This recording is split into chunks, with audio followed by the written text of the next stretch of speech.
Let's talk about some of the things that you can text someone who you're dating who's suddenly gone hot and cold. And it's very understandable that so many of you experience profound levels of uncertainty and insecurity around this, large in part thanks to many of the unhealthy narratives that exist on social media.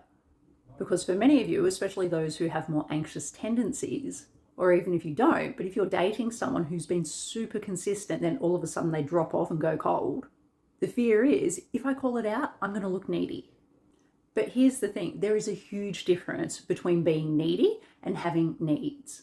And a basic fundamental need for healthy relationships is consistency. So when someone is actually being needy, this is when they are outsourcing their emotional regulation and stability to someone else. They're unable to do that internally, or what we call self-regulate. All consistency means is words and actions align. It doesn't mean constant contact, it literally just means congruency in words and actions. Now, our nervous systems are really, really good at picking up changes in behavior.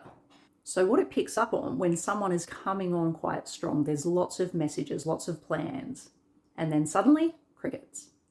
And then what happens is you spiral. You will often start overthinking, and more often than not, people are scared to say anything or raise the issue out of fear of being labelled needy. Now, my advice would be, if this drags on for a day or two and it's far outside of the norm, or if they pop back up and there is no acknowledgement of the sudden drop-off, call it out. That's not being needy. That is being emotionally clear and boundaried. Now, you don't have to quote these verbatim, but these are some examples of what you could send. Hey, I just noticed that we were chatting pretty consistently, making a few plans, and then you just dropped off. Just wondering what's going on. Is everything okay? Another option is, I feel a bit confused about where we're at. You seem quite engaged and were keen to meet up and make plans, and then all of a sudden you dropped off. That's just got me a little bit confused as to what's going on. Another option, if they keep flaking out on plans or alluding to plans but never following through, is something along the lines of, hey, look, I know life is busy, but I very much value my time and I value open communication, and I would rather give my time and energy to someone who values those things as well. So if there's something going on that you'd like to talk about, I'm more than happy to listen. But if not, I'm not sure that our values really align in this sense.